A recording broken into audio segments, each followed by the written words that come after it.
Hello' friends, মই বনিতাই আপোনালোকক স্বাগতম জনাইছোঁ মোৰ ইউটিউব চেনেল বনিতাছ ক্ৰিয়েশ্যনলৈ।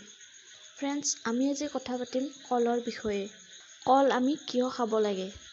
ফ্ৰেণ্ডছ, বহুত মানুহে ভয় কৰে যে কল খালে শকত হৈ যাব আৰু ব্লাড চুগাৰ বাঢ়ি যাব বুলি। যদি আপুনিও এইবোৰ ভাবি আছে তেতিয়াহ'লে এইবিলাক ভবা বাদ দিয়ক। কাৰণ গৱেষণাৰ পৰা জানিব পৰা গৈছে যে কলতে আছে চুগাৰ আৰু ওজন কমোৱাৰ যাদু। ইয়াৰ উপৰিও কোলন কেঞ্চাৰ, হাৰ্টৰ ৰোগৰ আকাংক্ষাও কমাই দিয়ে কলে। কলৰ এনেকুৱা গুণ আছে যে কলে বহুতো দামী ফলকো পিছ পেলাই যায়। ফাইবাৰ, এণ্টি অক্সিডেণ্টেৰে ভৰপূৰ হৈছে এই কল। কলত ফেট নাই বুলিয়ে ক'ব পাৰি।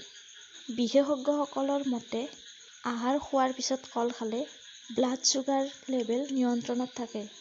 কলত প্ৰচুৰ পৰিমাণে ফাইবাৰ থাকে যিয়ে আমাক খাদ্য হজম হোৱাত সহায় কৰে। ফ্ৰেণ্ডছ, বহুতেই ভাবে কল খালে ওজন বাঢ়ি যাব। কিন্তু এইটো সম্পূৰ্ণ ভুল ধাৰণা।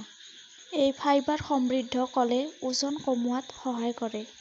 কলত ভৰপূৰ পটাছিয়াম, মেগনেছিয়াম থাকে। গৱেষণাত প্ৰমাণিত হৈছে যে পটাছিয়াম সমৃদ্ধ খাদ্যই হাৰ্টৰ বেমাৰ হোৱাৰ আকাংক্ষা 27% কমাই দিয়ে। যিসকল মহিলাই সপ্তাহত 2-3 বাৰ কল খায় তেওঁলোকৰ কিডনীৰ বেমাৰ হোৱাৰ আকাংক্ষা 33% কমি যায়। ফ্ৰেণ্ডছ, এক্সাৰচাইজ কৰাৰ পিছত কল খালে আমাৰ শৰীৰৰ পেশীৰ যিটো ক্লান্তিৰ ভাৱ সেইটো নিমিষতে নোহোৱা হৈ যায়। ধুনীয়া স্কিনৰ ক্ষেত্ৰতো কলৰ ভূমিকা অতি গুৰুত্বপূৰ্ণ।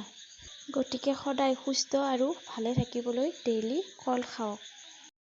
ফ্ৰেণ্ডছ, যদি ভিডিঅ'টোৰ পৰা আপোনাৰ কিবা লাভ হ'ল বা আপুনি কিবা অলপ হ'লেও শিকিলে তেতিয়াহ'লে এটা লাইক দিব আৰু মোক কমেণ্ট কৰিব আৰু মোৰ চেনেলটো ছাবস্ক্ৰাইব কৰি ল'ব।